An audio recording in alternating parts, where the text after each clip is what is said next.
What if a single broken window could lead to an escalation of crime?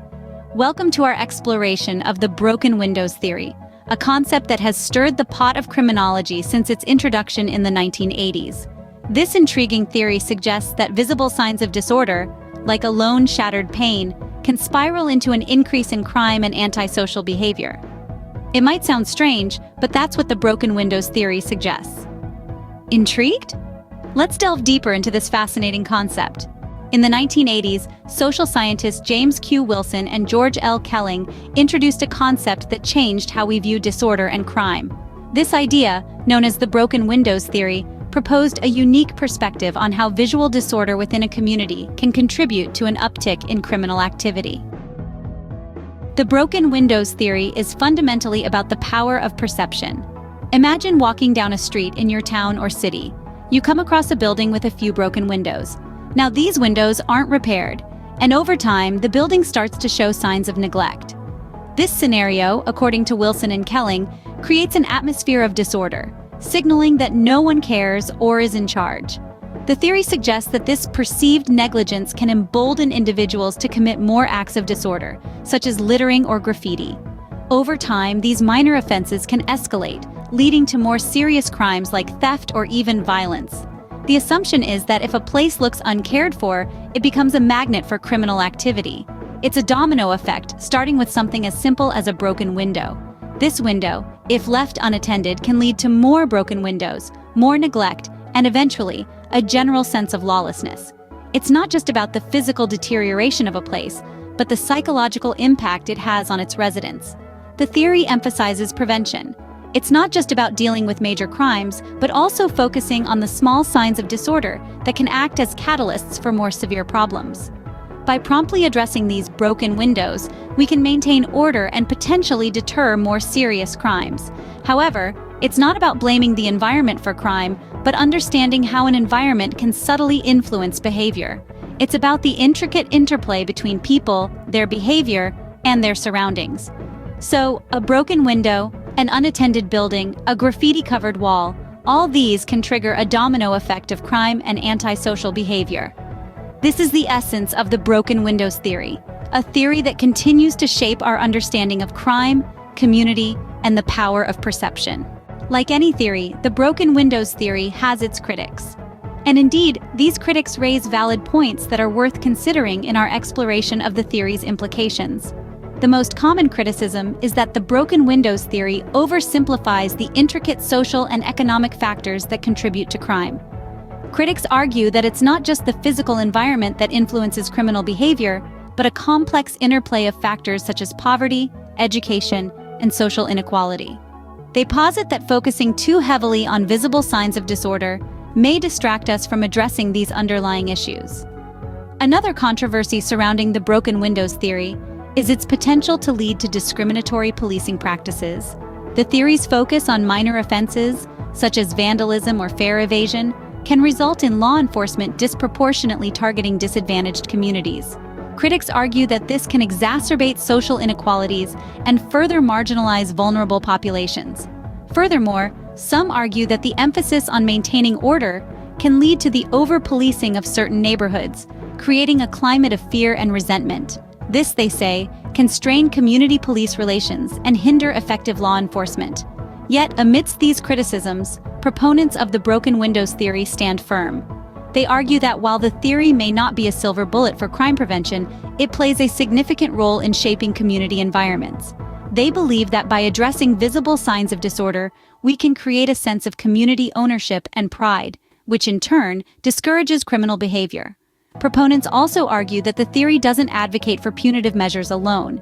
Instead, it encourages a multifaceted approach that combines law enforcement with community engagement and social services. The goal is not just to deter crime, but to create a supportive environment that fosters positive behavior. In essence, the broken windows theory sparks a fascinating debate about the nature of crime and the best strategies for preventing it. It challenges us to consider how our physical environment influences our behavior and how we, in turn, shape our communities.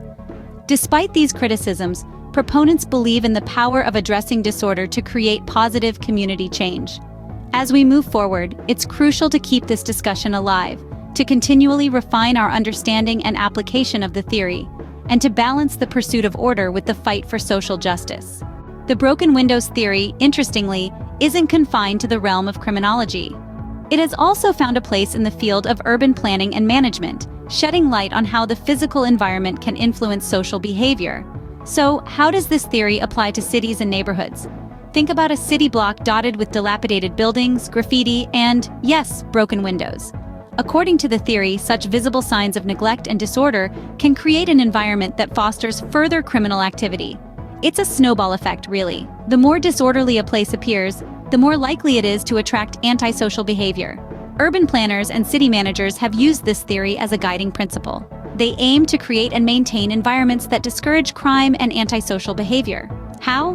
By promptly addressing signs of disorder. This could mean fixing a broken window, removing graffiti, or renovating rundown buildings. This approach has been shown to positively impact community development. When residents see that their neighborhood is well cared for, they are more likely to take pride in their surroundings. They might be more inclined to keep their yards tidy or to report suspicious activities to the police. In essence, a well-maintained environment can foster a sense of community, making residents feel safer and more connected to their neighborhood. The theory also plays a role in crime prevention. By addressing minor signs of disorder, urban planners can help prevent them from escalating into more serious crimes. This proactive approach is key to creating safe, vibrant, and thriving communities. But the broken windows theory isn't a one-size-fits-all solution. Different neighborhoods have unique challenges and needs. Therefore, urban planners must consider a variety of factors, including the socioeconomic conditions and cultural context, when applying this theory. In conclusion, the broken windows theory has stretched its wings beyond criminology. It's a tool in the urban planner's toolbox, helping shape communities into safer, cleaner, and more welcoming places to live. From a criminologist's office to a city planner's blueprint, the broken windows theory finds relevance and resonance. In recent years, scientists have drawn parallels between the broken windows theory and quantum entanglement, an idea that's as fascinating as it is perplexing. Now let's delve a little deeper into this. Quantum entanglement is a mind-boggling concept from the realm of quantum physics, where pairs or groups of particles can interact in such a way that the state of one particle is directly connected to the state of the other, no matter how far apart they are. Seemingly disconnected, yet inexplicably linked. In a similar manner, the broken windows theory suggests that signs of disorder, like those proverbial broken windows, can affect the behavior of individuals and communities, even if they are not directly connected to the disorder. Just as quantum particles become entangled and affect each other's behavior, visible signs of disorder might act as these broken windows, entangling the individuals within a community and leading to a chain reaction of further disorder and crime. It's an intriguing idea, isn't it? To think that the macroscopic world of crime and urban decay could mirror the microscopic world of quantum particles. This parallel paints a vivid picture of how interconnected our world truly is, from the smallest particle to the largest community. But wait, let's not get carried away. This connection is still a matter of debate among scholars and researchers. Some find the comparison compelling, offering a fresh perspective on the broken windows theory and its implication on community behaviors. Others, however, argue that it's a stretch to link a sociological theory to a quantum physics concept. Despite the controversies, this new perspective has sparked fascinating discussions and opened up new avenues for understanding the complex dynamics of crime, disorder, and community behavior. It has pushed us to think outside the box, to look beyond the visible signs of disorder, and to consider the unseen yet powerful connections that may exist within our communities. The debate continues, but the connection offers a fresh perspective on a decades-old theory.